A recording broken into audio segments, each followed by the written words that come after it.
Hey, welcome to Sports Unfolded NBA Ranking Show. I am your host, Eric, the big dog in the house. Kenny, how are you? Great, doing great. So we normally come on every week, break down these NBA rankings. We came out on Monday with the rankings, so stayed pretty steady with these. So at least they're not as difficult as last week when we did them. But I will say this: there have been a lot of challenges on all the social medias that we have posted on. The fact that the Milwaukee Bucks are no longer on this list, a lot of people questioning this list, and Brooklyn, who I explained to you last week, you gotta have put some respect on Brooklyn. 22 and 12, 9 and 1 in their last 10, not on this list, my friend. So you've got some splaining to do. Yeah, I do. I really do. So the fans have spoken. They want Brooklyn on this list. They need Brooklyn on this list. New Orleans as well, won three straight, 21 and 12. They're not on this list as well. They fell off. So we'll discuss who's on the list because that would only be fair. Mhm. So, I mean, is there a reason why you're still not in love with Brooklyn, though? I, I'm just not. I'm just not. I mean, they had a great win last night, but I'm just not. They're just not there yet. What do you need to see from Brooklyn before you actually believe that they should be on this list? I need to see a lot. Wow. I need to see. I need to see a lot. I need to see a lot. I All need to see right. a lot. All right. Okay. Pretty interesting statement there. Let's bring this list up and show the fans what we came up with. And we had at number 5 the Philadelphia 76ers, who are on this list for the first time. The Memphis Grizzlies dropped to 4. Cleveland Cavaliers at 3. The Denver Nuggets, keep saying never, I told you, at number 2. And then the Boston Celtics back at number 1 after dropping down to 2 the prior week. So, Kenny, Mhm. as we go through this list, we're going to start with Philadelphia, and you got to explain to me why Philadelphia is ahead of the Brooklyn Nets. No, I'm only kidding. But Philadelphia 76ers at number 5. They're 20-13 on the season, 14 and 5 at home, 6 and 8 on the road, 111.7 points in favor, 108 points given up each week, or for the season, I should say. 8 and 2 in their last 10. They have lost their last game. They're on the road for New Orleans and OKC this week, and then back home for New Orleans before our next rankings. Obviously, what Joel Embiid's doing at 37.7 points per game and 9.7 rebounds. But then you get Maxey, who's averaging 22.9 points per game. So he's become their second leading scorer.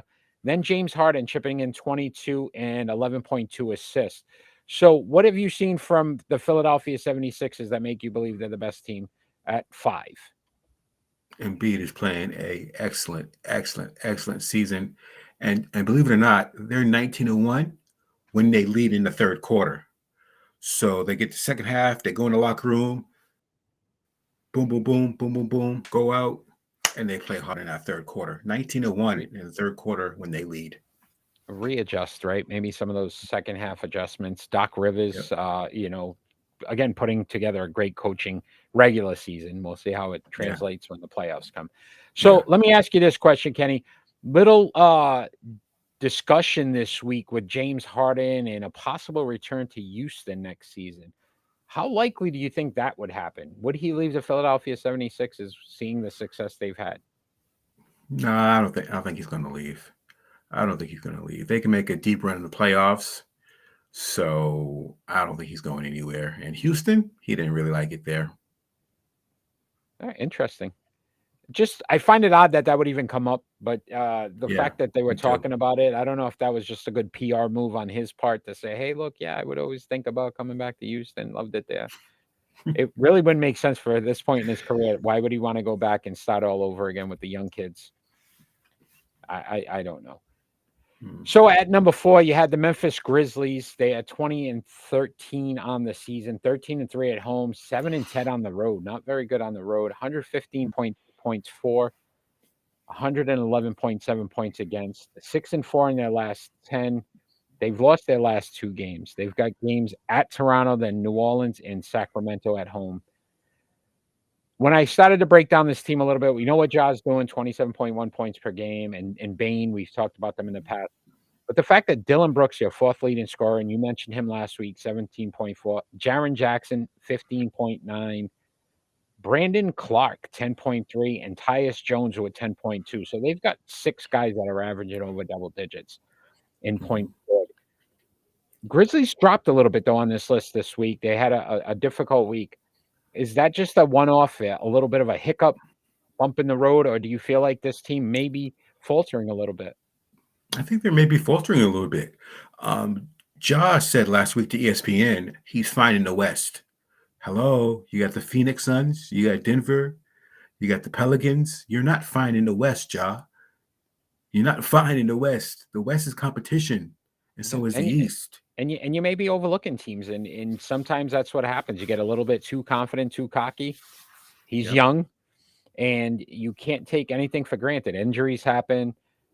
You have the fact that, again, Denver's playing very good basketball. Phoenix is starting to come alive, though that Devin Booker injury is out about a month. That may be a big injury for him. Yeah. And then let's discuss one other player in the West, because I know how excited. Luka Doncic did something that's never been done in the NBA. A 60-point triple-double. So 60, 21, and 10? Yes. So I was thinking about this earlier, Kenny, and you're my basketball guy, and I was curious your thoughts. Somebody asked me about him, and I said, if Dallas ever built a team around him, how dominant could the Dallas Mavericks be? But the fact that it's Luka and nobody else. Like, he basically carried that team to 60. He had to score 60 points, 21 rebounds, 10 assists to go to overtime against the Knicks to win it. Yeah, the Knicks. Right? So it's amazing. But to your point, the West is still tough. He's still there. They're still the 6th best team in the West. Like, this is teams you cannot overlook and say they can't beat you in a playoff run, because they could. Yep. Yeah. They could. So he's real good. He's real good. He just needs a team around him. Yeah, they need to get him some players. But again, Memphis too. Like, don't judge some teams and think you're better than those teams, because look, you don't want to be the 4th, 5th seed, because that's usually a tough spot. That means that team that you're playing in the playoffs is basically about the same as you. Yeah, exactly. You know what I mean? Yep. You want that 2-3 spot, because at least that's the bottom tier of that Western Conference. So they better not take them lightly. But not. So Cleveland at 3, 22-13 have stayed pretty consistent. 16-4 at home, 6-9 on the road. All these teams not very good on the road. 111 points for, 105 points against. So they're very good defensively. 6-4 in the last 10. They have also lost 2 straight. They've got games on the road, so this could be a difficult week for them. At Indiana, at Chicago, and then back home for Chicago. We've talked about a lot of guys with this team: Donovan Mitchell, Garland, Mobley, Jared Allen, what they've been able to do. Karis LeVert, very quietly, 11.6 points per game. When I can remember him in Brooklyn and being one of those top scorers. I mean, they're getting production from across the board, Kenny. Can they sustain this? I mean, Donovan Mitchell has been a great regular season player. He has been on fire, averaging 31.8 points per game. And get this, you ready for this? They are 13-3 when he scores 30 or more. He's going to be the key. He's going to drive this vehicle as far as he can. Question is, can they do it in the playoffs? Because he hasn't been able to materialize in the playoffs. He's one of the top scorers in the league every year. He did it in Utah. Yeah, that's the question. Can he do it in the playoffs? We shall see. And again, the East is getting tougher. Brooklyn's starting to come on. Philadelphia's on this list. Boston's on this list. The East is going to be a very tough road this season with the playoff push. It's not going to be an easy one. So Cleveland, I like the team. I like the makeup. I'm just not sold that Cleveland's going to remain on this list the entire year. I feel like they'll kind of get back down the middle of the pack. Yep, me neither. Team I'm excited about, the Denver Nuggets. I called this. I said they are going to be in the NBA Finals and win it all. I did call that. And I'm telling you now, you're starting to look at it come to fruition. The genius that I am, I'm so right, so good at making predictions. Not at all. But they're 22-11, 12-3 at home, 10-8 on the road, 115.9 points for, 113.8 points against, 8-2 in their last 10. They're on a 5-game winning streak, so they're hot right now. But this week, before our next rankings, is very tough. They're at Sacramento, then Miami at home, Boston at home, and then at Minnesota. But they are getting production all over the place. So Nikolai Jokic, the joke is just unreal right now. Leads the team in points, rebounds, and assists. He's almost averaging a triple-double. Yes. He had 37. He had 37, 15, and 15. Yeah. So just ridiculous what he's doing right now. He's a half an assist away from being a triple-double for the season for this team. And he leads the team in steals. I mean, the man's doing everything he can. But they've got 6 players in double digits. So Jamal Murray, 18.3 points. Aaron Gordon, 17.5. That's a big jump for him after his last few jumps. Michael Porter Jr. averaged 16.7. Bones Highland, 12.7. KCP, the Kentavious Caldwell-Pope, 11.5. And Bruce Brown, 10.8. So they're getting production across the board from their starters. They've got the one big piece in Jokic. Who's the second guy that's going to help this team win a championship, Kenny? It's going to be Bruce Brown. Bruce Brown. Remember he was in New Jersey last year. Yep. Brooklyn, sir. I keep saying New Jersey. Formerly known as, yes. New Jersey, yeah. Brooklyn, and he was just solid. He's just solid. And just to put it out there, he's from Boston. Ah, there we go. That's why it makes sense now, right? The roots, everything great in basketball happens in Boston. They got the most championships. They know how to win in Boston. Yeah, they do. Yep. Right. So I will ask you this, though. Contenders in the West, can they win it all? At least the Western Conference, in your eyes. Yes. At least the Western Conference. Because the West is wide open. I tell you right now, Warriors, they're terrible. Grizzlies, they're good, but they're inconsistent. Suns, injuries, Yeah. So if they can play like they're playing, and Joker can keep that momentum going, they can go really, really far. I mean, man average a triple-double and don't get to the finals would be pretty embarrassing on his part. Yeah. Yes. So excited to have the Boston Celtics back at number 1. They won 3 straight after that little bit of again, we call it a bump in the road.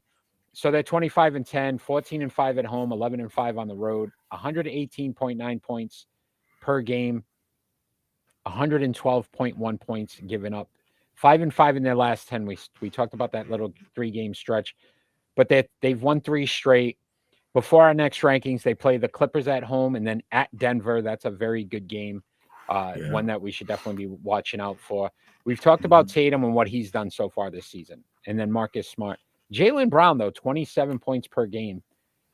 He is slowly becoming that clutch player for them. Jason Tatum's going to get you the points, but these two are the top high scorers 1-2 tandem in the NBA. Can they keep that momentum, Kenny? They can. I was watching them play last night against the Houston Rockets, and I was thinking, oh, here we go. But then they can just step on that gas and just go, go, go, go, go. They are both phenomenal. Right, getting healthier at the right time now. Robert Williams back, so defensively, I think they'll see some improvements. What move would you like to see this team make, though, before the final playoff push? So there's got to be a guy they sign or try to trade for. If you were looking for a piece for Boston to say, look, this gets them to the finals, possibly wins the finals, what would that be for you? That'd be a big man. Stretch forth. I can shoot the 3, you know what I'm saying? And just rebound. That's the key. They lack rebounding. Even though they rebound, they don't rebound enough. Yeah. Yeah, no, I could see that. Again, you got Big Al, but again, not a dominant rebounder. I think Robert Williams is your best rebounding, player on the team, but again, how much can one player do? And his health's always going to be a concern. No, I agree with you, right? They get a solid big man that can contribute and just go in and say, look, all we need you to do is, wipe up the glass for us. Yep. It's going to be important. It's going to be very important. Yeah. Yeah. So go ahead. And that next game with the Clippers, we owe them a good butt whooping because that's the worst in the earlier season. Sorry, the earlier time of the season when they played them, they beat us by 20 points. Okay, and that was the worst. It's payback time. Yeah, it's payback time. Payback time. So let's bring this list back up, my friend. And we again, Philadelphia at 5, 4 the Memphis Grizzlies, 3 the Cleveland Cavaliers, 2 the Denver Nuggets, and at 1 the Boston Celtics. Kenny, who's not going to be on this list next week? The Cleveland Cavaliers. You are dropping Cleveland from 3 out. Yeah. Wow. Yeah. Huh. Yeah. Couple tough road games. They don't play well on the road. And Philadelphia are pretty confident. Yeah, pretty 2 confident games they'll still back. be there. They got a sandwich in between. They got New Orleans. There's 2 tough games. Yeah. So if there's a team that we're going to see next week on this list that isn't currently, which team would you believe it'd be? Brooklyn. I was going to, what the fans want to hear, Kenny. I got a little nervous there. It's going to be Brooklyn. If they would be 6th on this list, if they were on this list, they'd be 6th. Gotcha. But I think they can jump to 3 if they keep their momentum going. They're playing good, but they're not playing great. Gotcha. 9-1 the last 10. All right, Kenny, it is time for Do You Remember? Ron, who just did Do You Remember, said I had to make sure these are difficult for you because he felt his was very difficult. So, yeah, I know he's a sore loser. But basically, I'm going to try to stump you with. I know your basketball knowledge and everything you've watched over the years, but I think I got you on this one. I think you're going 0-3 on this one this week. I don't think so. 0-3. No, I'm all going right. 3. I'm going 3-0. Let's 3-0. go. All right, I like it. 3-0. Let's So go. the first question is: there's been a ton of phenomenal shooters in the NBA. Mm-hmm. Steph Curry's one of the top 3-point shooters of all time. He has made the most 3-point in all-time NBA history. Correct? Who holds the record though for the highest 3-point percentage in NBA history? Wow, I know this too. I know this. Highest percentage, right? Highest percentage, not most made, not most attempted. Highest percentage of all time. Wow, I know this too. I know this.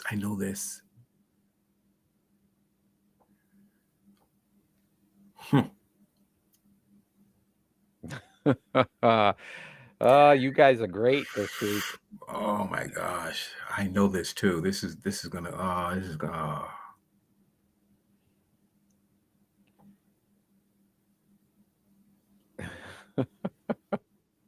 Throw a name out there, my friend. Give me somebody. Who do you got?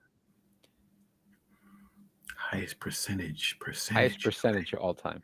Percentage of all time. All time.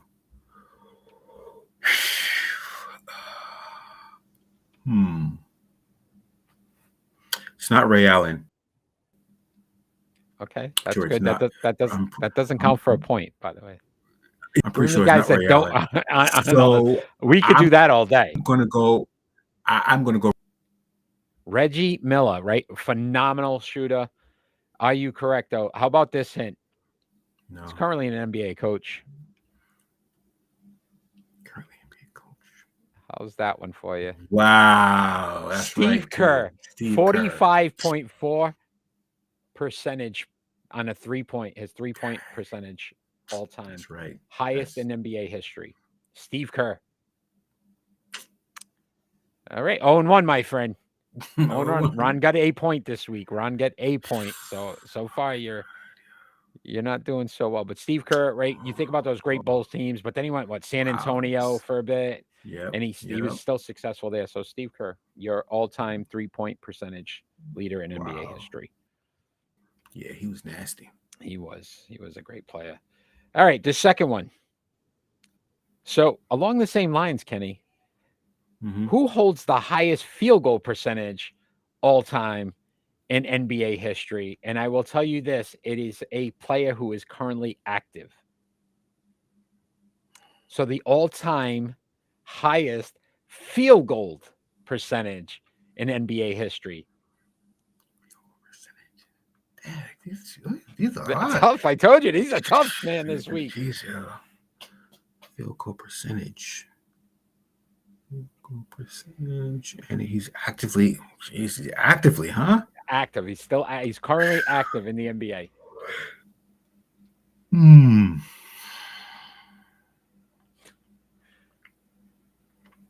I'll give you a small hint. They usually play down low. Your highest field goal percentage guys are usually a big man, right? Yeah, big man down low, yeah. That's all I'm going to give you, though.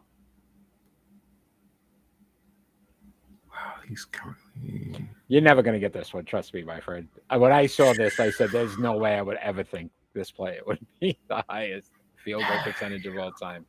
And I don't even remember what the percentage was. I got to look it up again. While you're thinking for a second, let me see. All right. I'm trying to think. Embiid.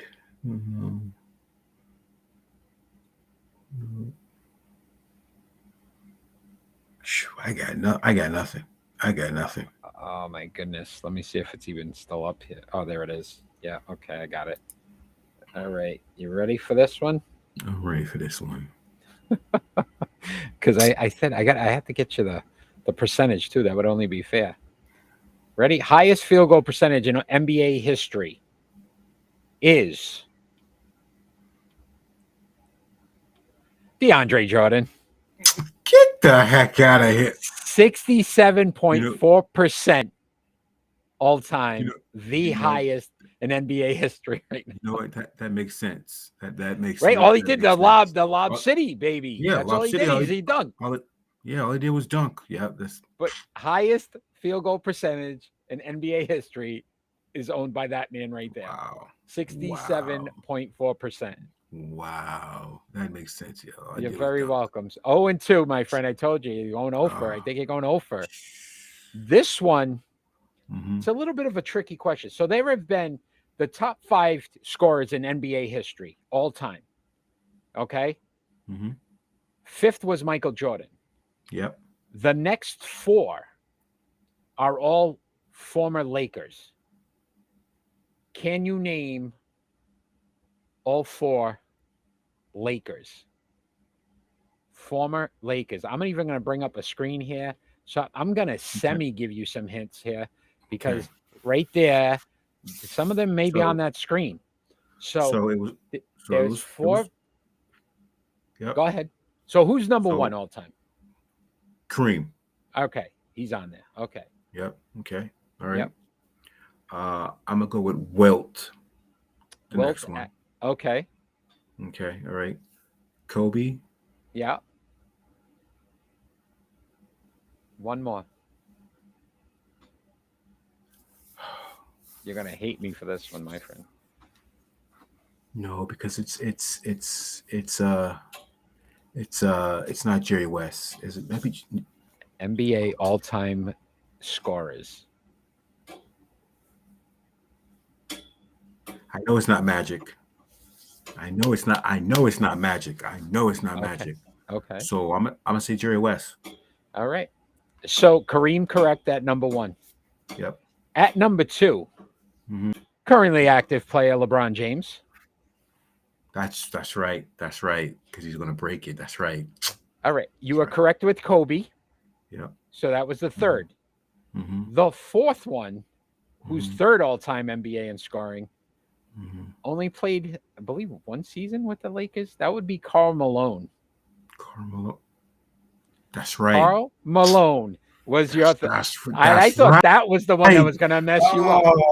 So it goes goes Kareem, LeBron, Karl Malone, Kobe Bryant, Michael Jordan at 5. That's right. All time in points. I forgot about Carl. Oh, I forgot about Ah, Carl you Malone. see, my friend, I told you I was going to stump you, my friend. Oh, I'm so That bad. I forgot about Carl Malone. Pick and roll. you forgot about LeBron. He's Oh, currently playing, dude. He's going to break the record. I don't care about who cares about LeBron Oh now. my goodness. But that has been our Do You Remember segment. 0-3. Ron beat you this week, my friend. Dag on it. Dag nabbit. But we normally do our Sports Unfolded show every Friday night at 6 p.m. Eastern Standard Time, live on Rhode Island Broadcasting on Facebook, YouTube, Twitch, and Twitter. Joined by my host, Ron. We are Fan Interactive. Kenny, you've joined in a million times for us. I've actually been on Sports Unfolded once as well. But we have fun with that. Make sure you join in, chime in. It is live. It is Fan Interactive. So we will respond back to all the comments that come through the screen. Kenny, I want to thank you each and every week for your NBA insight and your list. We are creating some controversy. A lot of fans are questioning some of them, but that's a good thing as well, man, because it keeps us Yes, on our toes, right? We can't just put a list together. yes. So Exactly. I will see you next week. Can't wait to see what you come up with, and can't wait to see. I mean, we're gonna be talking some Luca on Friday, so I'm sure you want to join in for that conversation. Oh, yes. Oh, yes. As each and every week, all we ever ask for too is peace on earth, my friend. Take care. Peace.